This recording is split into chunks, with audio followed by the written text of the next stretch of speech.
মুদ্রাস্ফীতি বাংলাদেশের অর্থনীতির সবচেয়ে বড় চ্যালেঞ্জ। তবে এটা বলে রাখা ভালো, শুধু বাংলাদেশ মুদ্রাস্ফীতি আক্রান্ত নয়, পুরা বিশ্ব মুদ্রাস্ফীতি আক্রান্ত, পুরা বিশ্ব মন্দা আক্রান্ত। তাই খুব স্বাভাবিকভাবেই বিশ্বের মুদ্রাস্ফীতির বিশ্ব মন্দার চাপ বাংলাদেশের অর্থনীতিকে আঘাত করেছে এবং বাংলাদেশের অর্থনীতি কাহিল হয়ে পড়েছে। সো মুদ্রাস্ফীতি বাড়ার আর যেগুলো কারণ, সেটা হচ্ছে টাকার বাইং পাওয়ার, অর্থের বা আমাদের বাংলা টাকার ক্রয় ক্ষমতা হ্রাস পাওয়া এবং বিদেশি টাকা ডলারের মূল্য বৃদ্ধি পাওয়া। আমরা সম্প্রতি 110 টাকা থেকে আমাদের টাকা 117 টাকা এই চলে গেল ডলারের মূল্য। তাহলে 110 টাকা দিয়ে আমরা $1 যেই মাল আনতে পারতাম, এখন সেটা আমাকে আনতে 117 টাকা লাগবে। এটা সরাসরি আমাদের কনজিউমারদের, আমাদের ভোক্তাদের আঘাত করবে। সো ডলারের দাম বাড়া, টাকার দাম কমার কারণেই মুদ্রাস্ফীতি এখানে প্রকট হিসাবে দেখা দিয়েছে। একটি কারণ যেটাতে কাহিল হয়ে পড়ছে আমাদের ভোক্তারা এবং আরও কাহিল হয়ে পড়বে, যেহেতু আমাদের ডলার, আমাদের ভাইরা এয়ারপোর্টে আমাদের বিদেশি মুদ্রা অর্জনকারী ভাইরা থাপ্পড় খাচ্ছে, অপমানিত হচ্ছে, লাঞ্ছিত হচ্ছে, লুট হচ্ছে। ওদের কষ্ট অর্জিত অর্থ দিয়ে কিনে আনা কাপড় চোপড় চোরের বাচ্চার মতন কাস্টমস অফিসাররা কেড়ে নিচ্ছে। এয়ারপোর্ট থেকে বেরিয়ে আসলে পড়ছে তারা টাউট বাটপারের পাল্লায়। সব কিছুতে আমাদের বৈদেশিক মুদ্রা অর্জনকারী ভাইরা 2 পয়সা বেশি পাওয়ার জন্য ওটা বেসরকারি খাত দিয়ে টাকা পাঠাচ্ছে। আরেকটি কথা বলা খুব দরকার, তারা সরকারি খাতে টাকা পাঠাতে ভয় পাচ্ছে। সরকার শুধু বলছে আপনারা হুন্ডিতে টাকা পাঠাবেন না, আপনারা এতে টাকা পাঠাবেন অফিসিয়াল চ্যানেলে। কিন্তু সরকারের এই বয়ান ওনাদের কর্ণকুহরে প্রবেশ করছে না। কারণ হচ্ছে সরকার যেটা নিশ্চিত করতে পারছে না, সেটা হচ্ছে যখন তারা ওই অফিসিয়াল চ্যানেলে, ব্যাংকিং চ্যানেলে ডলার পাঠাচ্ছে, ব্যাংকগুলো তাদেরকে লেফট রাইট করাচ্ছে, ব্যাংকগুলো তাদেরকে ঘোরাচ্ছে। আমি দায়িত্ব নিয়ে বলতে পারি, আমি একটা ব্যাংকের সর্বোচ্চ পজিশনে ছিলাম, ইসি চেয়ারম্যান, ভাইস চেয়ারম্যান ছিলাম। তাই আমাকে সবাই এসে বলে যে স্যার আমার স্বামী টাকা পাঠিয়েছে, ব্যাংক তো আমাকে দিচ্ছে না। আজকে এই কথা, কালকে সে কথা বলছে। চেক নিয়ে ব্যাংকে গেলে আপনার চেক বাউন্স করছে, টাকা দিচ্ছে না, ঘোরাচ্ছে। মানুষের ব্যাংকের উপরে আস্থা চলে যাচ্ছে এবং সর্বোপরি ব্যাংকের লকারের উপর আস্থা এখন যাওয়ার পথে। সো এরকম একটা অবস্থায় আমি এই গল্পটা কেন বললাম, যখন আপনার ব্যাংকিং ব্যবস্থার উপরে মানুষের আস্থা চলে যায় এবং যখন মানুষ ব্যাংকের থেকে টাকা উঠাতে শুরু করে, তখন বাজারে একটি আর্থিক ব্যবস্থাপনার লেনদেনের ক্ষেত্রে বৈশ্বিক দৃশ্য দেখা যায়। সেটাও মুদ্রাস্ফীতিতে কাজ করে। তারপরে মুদ্রাস্ফীতির জন্য কাজ করতেছে সিন্ডিকেট, যারা আপনার মালকে হোল্ড করতেছে, যারা ইচ্ছা মতো দাম বাড়াচ্ছে। তো তারা সরকারের সাথে যুক্ত বলে তাদেরকে কেউ কিছু করতে পারছে না। এইগুলো সবগুলো মুদ্রাস্ফীতির কারণ। আমি যদি একটু হালকা পাতলা করে বলি আমার দর্শকদের জন্য, সেটা হচ্ছে আদার দাম গত 5 বছরে আপনার 205% বৃদ্ধি পেয়েছে। মসুরের ডাল গত 5 বছরে 95, রসুনের দাম গত 5 বছরে 310% বৃদ্ধি পেয়েছে। আপনার সোয়াবিন তেল দাম গত 5 বছরে 88% বৃদ্ধি পেয়েছে। তারপরে ডিমের দাম 44% ডিম পেয়েছে। ডিম্ব একটা ডিম 14 টাকা, 15 টাকা। সো ব্রয়লারের মুরগি 60% বৃদ্ধি পেয়েছে। দেশি পেঁয়াজ গত 5 বছরে 164% বৃদ্ধি পেয়েছে। চিনি গত 5 বছরে এখন আমাদের কাছে টক লাগে, কারণ চিনি আপনার 152% দাম বৃদ্ধি পেয়েছে।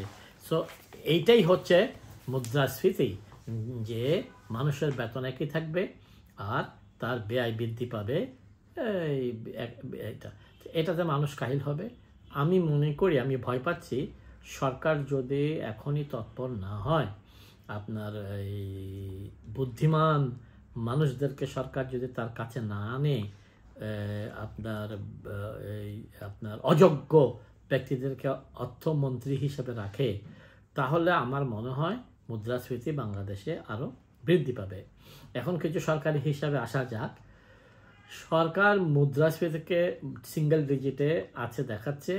সরকার মুদ্রাস্ফীতির ক্ষেত্রে আরও কমাতে পারবে বলে আশা প্রকাশ করছে, কিন্তু মে মাসের বাজারের হিসাব নিয়ে আমি দেখেছি যে খাদ্য ছাড়া অন্যান্য জিনিসের মুদ্রাস্ফীতি সামান্য কমেছে, কিন্তু খাদ্য মুদ্রাস্ফীতি বৃদ্ধি পেয়েছে। তাহলে মোট মুদ্রাস্ফীতি হচ্ছে 9.47, অর্থাৎ 9.49। সো এটা ডাবল ডিজিটেই আছে অ্যাকচুয়ালি।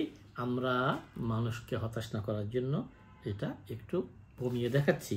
এখন প্রশ্ন একটা আসতে পারে যে মুদ্রাস্ফীতির হার নিয়ন্ত্রণ আনতে কি পদক্ষেপ নেওয়া যায়। মুদ্রাস্ফীতির হার নিয়ন্ত্রণ আনতে বর্তমানে আমাদের প্রাণপ্রিয় নেতা, আমাদের নেত্রী বঙ্গবন্ধুর কন্যা প্রধানমন্ত্রী শেখ হাসিনার আশেপাশে কেউ নেই। কারণ অর্থনীতির A to Z, একেবারে কৃষকের অর্থনীতি, গরুর ছাগলের অর্থনীতি, একেবারে ওয়েজ আর্নার স্কিমে আসা ডলার, বৈদেশিক মুদ্রা, IMF এর লোন, এগুলো সবগুলো রাষ্ট্রের অর্থনৈতিক ব্যবস্থায় যে ফলাফল করে সেটা বোঝার এখানে কেউ নেই। তো সেই জন্য আমি আপাতত মুদ্রাস্ফীতি কমানোর কোনো অবস্থা দেখছি না। তবে যদি আমাকে জিজ্ঞেস করেন যে মুদ্রাস্ফীতি কমাতে কী করা যায়, মুদ্রাস্ফীতি কমাতে গেলে এখন এই মুহূর্তে যেটা করতে হবে, আরও বেশি ডলার যেন ব্যাংকিং খাতে আসে।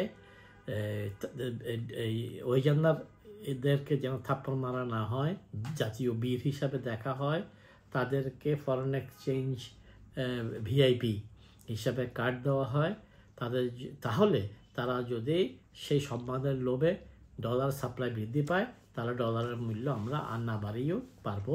মুদ্রাস্ফীতি এভাবে আমরা নিয়ন্ত্রণ করতে পারবো, টাকার অবমূল্যায়ন নিয়ন্ত্রণ করে। এরপরে যেটি দরকার সেটি হচ্ছে আমাদের এখান থেকে এখন যা আছে নন স্কিল ম্যান পাওয়ার একেবারে ক্রাশ প্রোগ্রাম করে রাষ্ট্রদূতদেরকে, একেবারে ব্যাংকের ম্যানেজারকে যেভাবে দেওয়া হয় টার্গেট, রাষ্ট্রদূতদেরকে সেভাবে টার্গেট দিয়ে মানুষ রপ্তানি করতে হবে।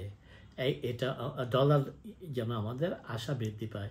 তারপর এখনও ট্যাক্সের মধ্যে ইনজাস্টিস আছে, অর্থাৎ আমাদের মধ্যবিত্তের উপর ট্যাক্স বেশি, বড় লোক যে যত বড় লোক সে তত কম ট্যাক্স দেয়।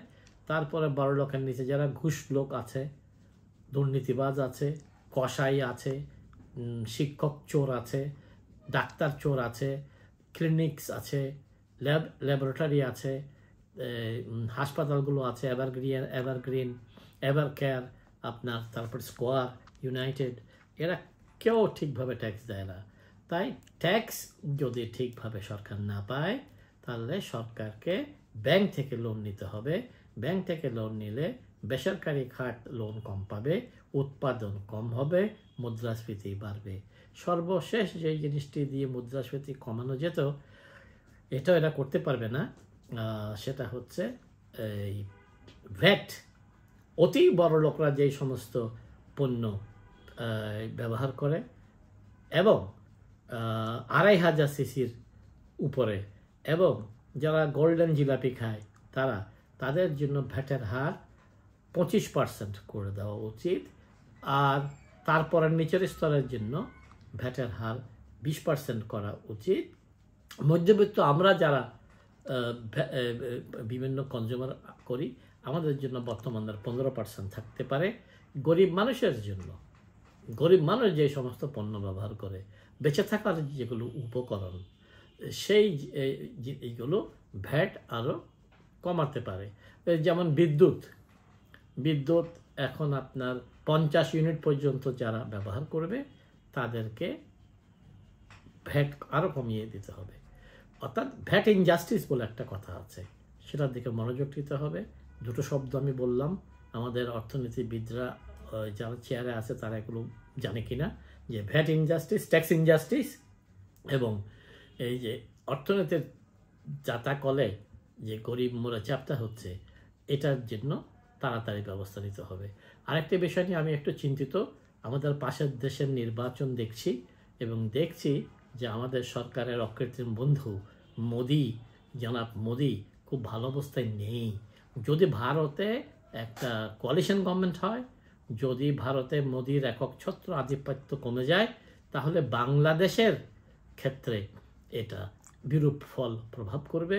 কারণ হচ্ছে মোদির কারণে আদানি, মোদির কারণে আরও বড় বড় ইন্ডিয়ান ইনভেস্টমেন্ট এখানে ছিল, তারা কিন্তু অস্বচ্ছত্ব বোধ করবে এবং এটা আমাদের অর্থনীতিতে ভারতের কোয়ালিশন গভর্নমেন্ট বা ভারতের একটি স্টেবল গভর্নমেন্ট যদি সৃষ্টি না হয়, আমাদের অর্থনীতিতে মুদ্রাস্ফীতি আরও বৃদ্ধি পাবে।